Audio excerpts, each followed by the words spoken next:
This is the E-commerce Brain Trust, a podcast about building momentum online for established consumer brands.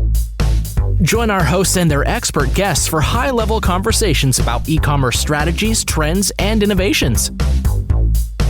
Access our Brain Trust and boost your brand's e-commerce potential. Hello and welcome to the E-commerce Brain Trust podcast. I'm Julie Spear, head of Retail Marketplace Services at Acadia, alongside my co-host Jordan Ripley, Director of Retail Account Management, also at Acadia. And today we have our monthly Retail Roundup. We're recording this at the start of August, and so we'll be reviewing the world of Amazon, Walmart, Instacart through July. And to help us do that, we have Armin with his trusty ops point of view on all things retail marketplaces joining us. And we also have Damiano stepping in to be our retail media voice for the month. So you're new to the roundup, but not new to the podcast, Damiano. Great to have you with us today. Yeah, great to be here. Hopefully I can fill the shoes that Pat and Ross have left. I'll let you know at the end of the episode if you've succeeded or not. So Stay tuned for the review there. It's real-time voting. Be aware. Armin, great to have you back as always. Hello. Hello. Well, let's jump right into it. We've got a lot to cover today. And as has been the case for 2026, we're going to start the episode with a discussion of our AI corner. What's happening in the world of AI relative to retail marketplaces. So one of the big points on discussion boards and all of that in the past month was Amazon's announcement that it's requiring labeling of AI generated people in product images that is in A+ content. And a lot of this is tied to the state of New York's commercial advertising laws that recently came through. So, Armin, we see Amazon taking more of a strong stance relative to AI compliance. What does this actually mean for brands and for sellers? What do they need to be paying attention to? What do they need to do? Is this another set of headaches for brands to deal with? What a way to start with a headache, yeah. Yes. So I think we'll be seeing more and more of this as AI governance matures globally. These kinds of strict compliance guardrails will just become the new standard across all retail media platforms, I would say, not just Amazon. So what's changing here? Basically, if you're using AI to create completely fake photorealistic people in your product listings or A+ content, you now have to disclose it. So before you even upload the image, your creative team has to go into the image file's hidden data. Specifically, it's called IPTC metadata, and add a very specific keyword that says contain synthetic performer in the subject field. I mean, nothing to panic about. There are exceptions here. So if you have a real human model in your photo, but you used AI to change the background or, I don't know, maybe fix the lighting, you're completely fine. You don't need to tag it. It also doesn't apply to cartoons, 3D renders, or images with no people in them at all. It's strictly for completely fake photorealistic humans. From an operational standpoint, this is going to cause some headaches. AI images were supposed to save brands time and money on photo shoots, and here we are now. Your design team now has to add this hidden tag to every single file before uploading, which may create some bottlenecks. So my pieces of advice here, you'll want to do an audit of your current catalog and just see, have I used full AI model in any of the images? Also update your SOP so your creative team actually has this in their workflow to update the metadata. Also, Amazon made something easy for us. So if you're having AI generated people in A+, instead of going into the metadata and downloading or uploading again, you can just check the box that says AI generated people and save yourself some time there. Like, how is enforcement going to be approached? Like, I think about all the issues with like false pesticide flags, but now it's like you're trying to determine a photorealistic human and whether they're real or not. Like, that's where I have to say. Amazon is doing their classic move. It's like, it's not our business. Like, we'll have this policy. And then if there's an issue, the seller is to blame. So whoever's enforcing, blame the seller. Yeah. So Amazon's checking the box relative to the compliance. Exactly. That makes sense. It reminds me of like tax way back when it was like, who's going to do all the tax remittances? And it like kept getting pushed back and forth between marketplaces and sellers. And this seems like another one of those where it's going to be a battle. Fun. We'll move to less of a headache and more of a, what is the opposite? A brain gift. I don't know what the inverse of a headache is, but Damiano, would love to go to your side. There's been a product release on the ads product, specifically talking about omni-channel metrics. This is something that I feel like has been the white whale of measurement and attribution, right, across retailers. And so now there's this promise of like, oh, you'll be able to attribute sales across Walmart, Target, Home Depot, Nordstrom, various retailers. Just curious, like, how does this actually function? Like, have we played around with this? What does this look like for brands? Yeah. So, I mean, first of all, it's a really big update to kind of come about. And I think for a lot of brands or all brands that are omni-channel, it's going to be a big game changer. So to kind of break down what's happening is that they've pretty much updated something or a report that you could request from the DSP side. So if you go, any brand that has DSP, they can go to their DSP and under their study section, they can find I would call it the normal report because this report has been there for a while. It's called the Omnichannel Metrics Report. And in the past, what this report was providing information on was just kind of a blanket off Amazon sales side, what sales that happened through Amazon and then what happened off Amazon. But now for the off Amazon portion, they've gone in and pretty much broken out every single retailer by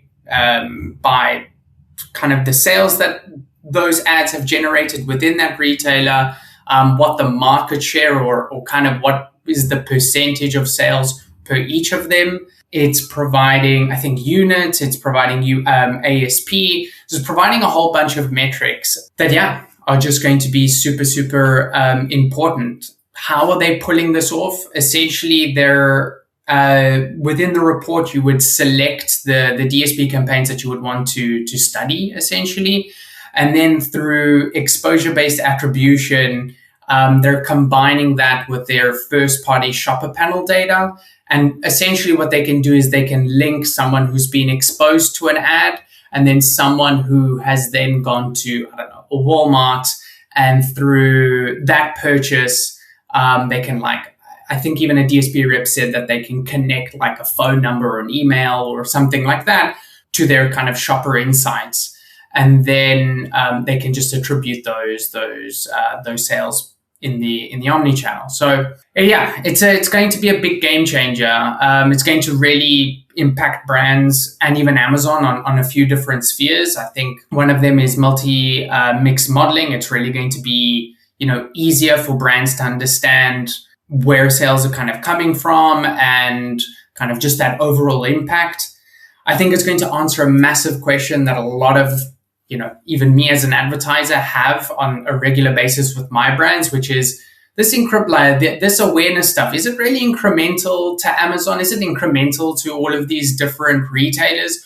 Well, now we'll be able to, see if there is any incrementality if we start to see these off Amazon sales kind of pick up. How agnostic are kind of our shoppers? Like if they do see a Prime Video ad, do they then prefer to go shop at Target or Walmart, or do they prefer to shop at Amazon?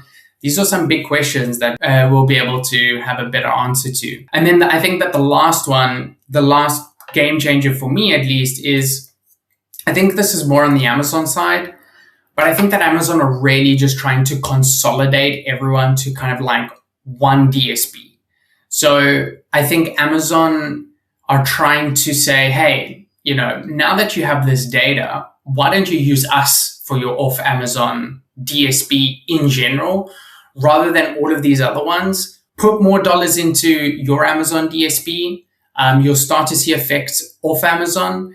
And it's just this really big kind of one-stop shop for pretty much everything digital. So I think it's a really big update. You're kind of previewing the hype meter here. I'm thinking this one is going to rank pretty high in terms of its hype.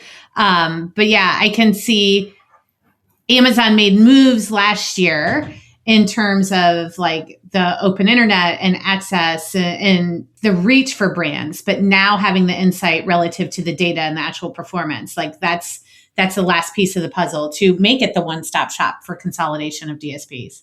Yeah, I would even say that I think they have one more critical move, which will then kind of it'd be the cherry on top, which is to take this data and throw it into AMC. So when you can take this data, and I think that it's a matter of when, not if. Yep. But when you will be able to say like, okay, all of my off Amazon shoppers that shop at Walmart, let's create an audience there. Let's, hone in on them. Let's maybe send them to Target because Target has better margins or Target has a new product offering. Yeah, I think when AMC gets introduced to that kind of data, it's really going to be a big shift. Then the fun will really begin. We'll have you back for when they make that update so that you can give your take on that. Yeah. All right, Armin, let's shift back over to the operations side of things. Amazon had a couple of unrelated updates last month that I would love your take on and what it means for sellers. First one is they have eliminated the pre-screening of account performance criteria for featured offer eligibility. And then, because we love to talk like fulfillment and all things like shipping and logistics as well, they've also launched returnless resolutions. And so what this is it allows sellers to automate refunds. Can you talk us through these two updates and what they mean? And if there are any risks that brands should be paying attention to relative to these updates? Both of these are really interesting, at least from my point of view. For the first one, where Amazon got rid of strict pre-approval phase for the featured offer, aka buy box. So previously, just to be eligible to compete for the buy box, you had to pass strict account metrics checks like order volume, chargeback rates, voice of the customer, etc.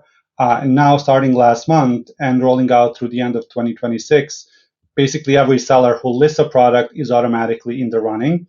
However, being considered doesn't mean you'll win. So the winning algorithm itself, so pricing, your shipping speed, and your performance overall, that has not changed at all. You just don't have to jump through a separate hoop first. And if we look at the bigger picture, Amazon is fundamentally changing how its backend database works here.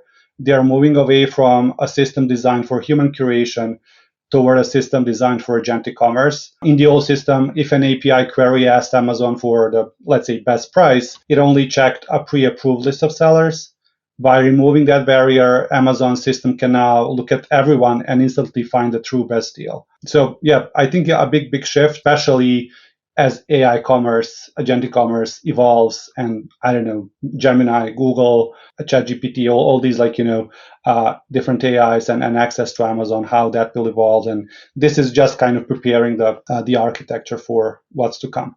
The second update, the returnless resolutions. So as you said, it's a new free FBA program that lets you set automated rules by, it can be a price threshold, it can be a category or a return reason.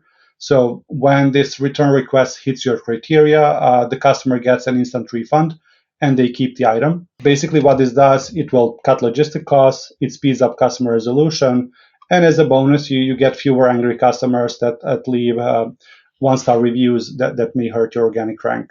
So these settings here are flexible, and I think the main target is actually orders where the cost of shipping is higher than the item ordered. Whatever way you look at this, it's not a set and forget thing. If you leave your rules too broad, scam savvy shoppers will find a loophole, and this cost saving tool could quickly become a profit leak. So my recommendations here is to be selective. Don't turn this on for your entire catalog. Use it either for low ticket items, consumables, or just products where your return shipping wipes out the profit margin. You can also filter this by return reason. So you don't have to only look at the dollar threshold. You can basically differentiate between a customer who changed their mind and not approve versus the one that received a defective item. So, in this case, you approve the return. And of course, you want to monitor this by ASIN, keep a close eye on these metrics on a weekly basis. So if one product suddenly sees a spike in claims, you just want to tweak the rules immediately before your catalog turns into, maybe a free sample station. Scam savvy shoppers. Now I like that framing. I don't know if that's going to also be an audience in DSP. For you to pay attention to down the road. Yeah, how many sketchy impressions can I get? Yeah, you've actually seen a lot of shoppers who know which reason for the return they need to select to actually not have to pay for shipping back. So, Scam savvy. Yeah. Official term. Okay. Well, I'll pivot us away from headaches once more into an entirely different retailer. I would love to check in on Instacart as they've had a busy past month. A couple of things. One is this feature they're calling like an immersive feed, and like what the implications are for an ads perspective and ad load relative to that immersive feed. There's another like acquisition that made some waves. They acquired a company called Arpalus, which sounds like robot dog food, but I think it's something different than that. So Armin, I'll come to you in a second around that. But Damiano, I want to start with you. This idea of the immersive feed, new ad units, like what does that mean for Instacart and like how you're considering approaching that channel? Yeah, so the immersive feed is essentially just vertical video, something very akin to social media. So I think that's exactly what Instacart are trying to replicate within their website, just kind of something to mimic a reel or to mimic a TikTok, something that people can kind of scroll down and get inspiration for their shopping cart, essentially. And yeah, like I think it's a good move. I think that anything that is kind of mobile first, vertical video, again, akin to social media posts is always a good idea. Vertical video, from a brand perspective, generally also does very well because they can repurpose creative from their social media posts. So it seems like a very kind of could potentially be a low lift for brands to get access to this new ad type. And then kind of just regarding overall how to use it and kind of why Instacart are kind of going down this path. I just feel that Instacart feel that they're doing really well in terms of search and feel that they maybe even saturated a little bit what can be found on search. I think if you search for a protein bar, you'll kind of find a protein bar. But with these kind of inspiration style ads, I think what they're trying to do is take shoppers and move them around aisles and try and get them to essentially expand what they were originally planning on buying anyway. So the way I like to think of it is if someone who's searching for ice cream searches in the Instacart search bar and they see a yogurt, they're going to say, okay, it's just a yogurt. That's not what I'm looking for. I'm looking for ice cream. But if you then see kind of this vertical video where it shows that someone puts a popsicle stick in a yogurt and they freeze it and now it's like a cool summer treat, okay, you've kind of taken that person out of the ice cream aisle and put them in the yogurt aisle and they say, oh, maybe that's a treat I would like to have. So it's really trying to help with the discovery and inspiration. And that's just a move that Instacart have been doing for quite a while. They launched inspiration ads maybe about a year ago. The Instacart teams are very much into trying to get co-branding. So this new ad type really does mesh a lot of these kind of elements to it. Putting people out the aisle, having 2 or 3 different brands work together to kind of have one type of ad. So yeah, it's quite new and innovative. Yeah. As someone who has young kids, I can say good luck trying to get someone out of the ice cream aisle and into the yogurt aisle, but the video hopefully helps with that. Armin, on to your side of this acquisition around Arpalus. What is the information on that? Like, what does that mean for the sort of strategic positioning here? Yeah, Arpalus name aside, I think this is the future. For a long time, the digital shelf and the physical shelf have been completely disconnected.